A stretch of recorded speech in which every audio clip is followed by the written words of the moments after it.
made an attempt on my life in Kannur. I want to ask you, reply. Have you seen the video? You have not seen the video? Sorry. 3 years back, almost 3 years now, Yeah. That's fun. Kannur Indian History Congress. An attempt was made on my life or not? Yes, that is fun, Habibi. Yeah. No. Reply to my question. Yes. An attempt was made. Yeah. My ADC's shirt was torn. That is in the video. If you have not seen the video, I will send you the. You have seen the video? Ask any lawyer. Is that a cognizable offense or not? And you know what cognizable offense means? Cognizable offense means that there is no need for anybody to report the matter to the police. Police will on its own file a case and prosecute the persons. This is not IPC specifically talks about under section 124 that the President of India and Governor of any state, they cannot, nobody can try to overawe them. Nobody can try to intimidate them. And if any such thing happens and they are prevented from performance of their actions, then these people are liable with punishment for 7 years and fine. Is that a cognizable offense? What was the duty of the police? To register a case? Who prevented the police from registering a case? Who held the Home Department?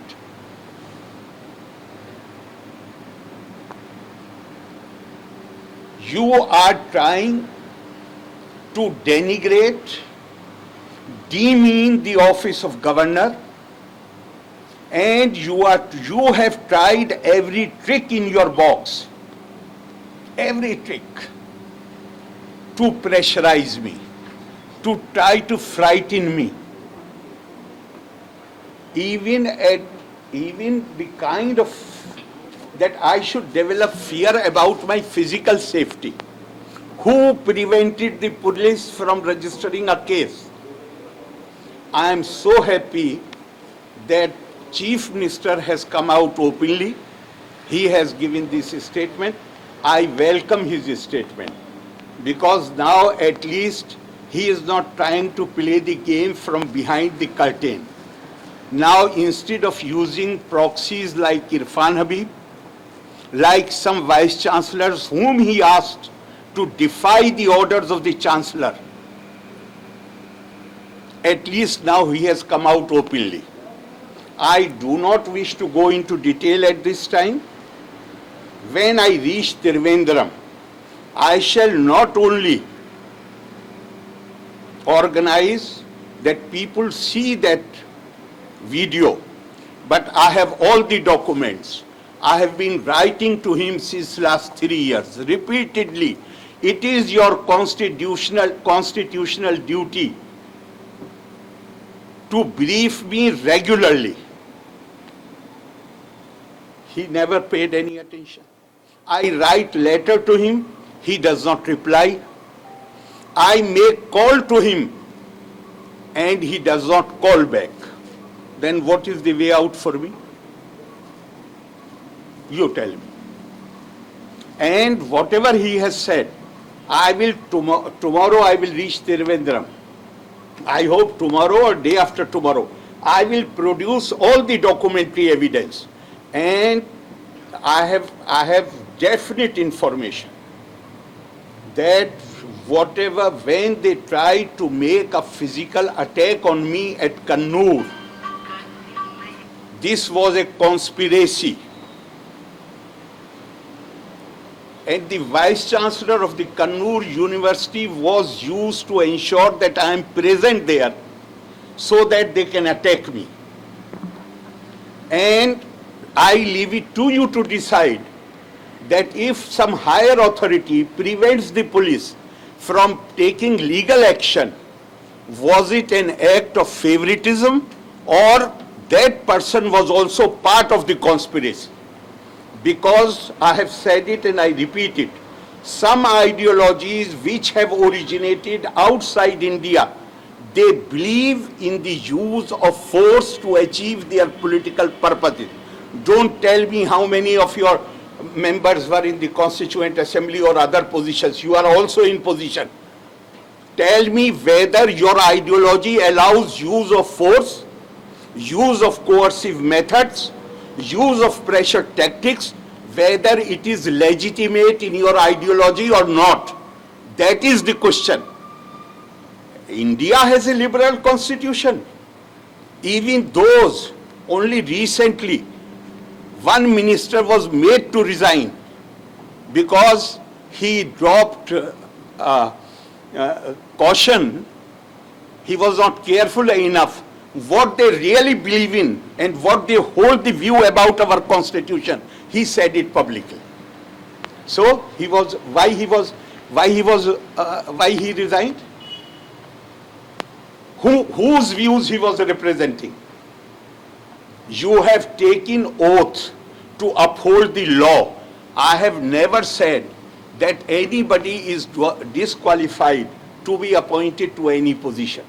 What I have said is that underqualified and unqualified people, because they belong to the personal staff of the Chief Minister, they cannot be allowed to be appointed. If somebody is qualified, most welcome. So you directly accuse him that Chief Minister is part of that. It is not. Don't try. Full conspiracy. I don't need you to explain what I mean. You have my words on record.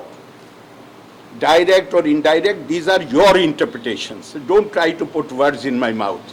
I am asking you, you tell me that if somebody here attacks your cameraman and you do not try to save him and you do not report the matter to the police, then what one will think of you? That you are in sympathy with the attacker, or you have already, you yourself are part of a conspiracy. This is the conclusion one will come to. So please don't try to put words in my mouth. I am capable enough to express and articulate what I feel. So regarding the Varghese appointment, yesterday Chief Minister slammed your remarks and substantiated and explained. I have already. Every individual have the right to I think irrespective of a governor office or Chief Minister office. I have already explained it. I do not know what kind of more explanation you need. I am saying and I am repeating it again, that as far as qualified persons are concerned, there cannot be any objection to that. But if you try to appoint unqualified, underqualified persons, then please stop thinking that universities, because you are dressed in little brief authority, therefore you own or this property, and these institutions belong to the people of Kerala, not to those who are dressed in little brief authority. Even this thing, I am not against politics in the campus. I am against the how many young men, young precious lives have been lost in the campuses. I ask you, boys have died or not? Yes. They have died. Yeah. Who is responsible for it? Because students, problem is not with these students. Problem is that the selfish politicians, they use these young people for their own ends. Instead of providing a platform where they can develop their personality, where they can have debate competitions, where they can have essay writing competitions, they are used merely as a fodder to raise slogans. And then there is clash between two groups. How many young students has the authorities ever expressed their concern over the loss of these precious lives? I ask you, how many bright young students of Kerala, they do not prefer to stay here for higher education and they go outside? Why they go outside? Is it a question you should ponder about or not? This is why I'm talking. As governor, I agree I should not have talked about it. But if all my efforts have failed, I want to convey to the people, this is how, this is the situation, so that at least awareness among people can be created and popular pressure can be built to prevent authorities from acting in this high-handed manner. His Excellency, regarding the Logayuktha amendment, University amendment, the ball is in your court. How long this discussion will continue? There is no question of any time limit. Everything will be considered on merit. The government cannot be given the power to appoint the vice chancellors. I am saying it clearly. This will amount to executive interference. Chief Minister has written a letter to me, and that also I will produce day after tomorrow, where he has assured me that there will be no interference. And now they are proposing that they will appoint the vice chancellor. That would mean erosion of autonomy of the educational institutions. As long as I am here, I will not allow erosion of the autonomy of the university. There is no way. And as for Lokayukt, I have not seen the file yet, but I have seen the proceedings of the assembly. I have seen whatever has appeared in the press. There is one basic rule of jurisprudence. And the rule of jurisprudence is that if there is a complaint against you, you cannot sit in judgment against any complaint which is against you. If that basic jurisprudence rule is, even if you persuade me to sign it, it will be struck down by the judicial process, because no one can be allowed to sit in judgment about in his own cause. Some papers have written case. It is not case.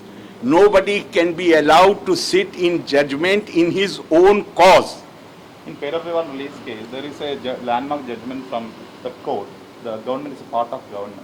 Governor is a part of government. Yes, governor is part of the government, and that is why it is needed, it is constitutional duty of the chief minister to brief the governor regularly. How many times he has briefed me? He does not reply even to the letters. He does not. I make the call and he does not call back. I do not know why he is so afraid of meeting me. He wants to talk to me through media. He is welcome. The public Sir, perception is an yesterday he told extraordinary situation. How you will are this tug of war continue? The constitution charge the government on one side and This is, you want to make your news interesting. That is why you are using these words. Nobody, there is no tension in this situation. People have a right to know what the government is doing. Why you want to keep it from the people? After all, the sovereignty does not lie in the government or the governor. Sovereign are the people of India. Why you want to keep in darkness? Your question implies that we should not discuss it publicly. Is that okay for a media man to ask this question? Sir, this is an Sir, extraordinary yesterday situation. CM What extraordinary, After the Arab VS government issue, this is the first time. extraordinary situation you are saying, because people have come to know what the government is doing. This is no, people Sir, have a right to know. Sir, yesterday thank you, CM told that you are seeking some positions. That's what he became silent. They have every right to think about it. My track record is clear. I have sacrificed positions. Thank you, sir. So, Thank you, but sir. they have every right to. Today is Prime Minister Narendra Modi's birthday. By all my best wishes, I have already conveyed, and I am sure that he will continue to lead the country on the path of progress and development for a long time to come. Thank you, sir. Thank you.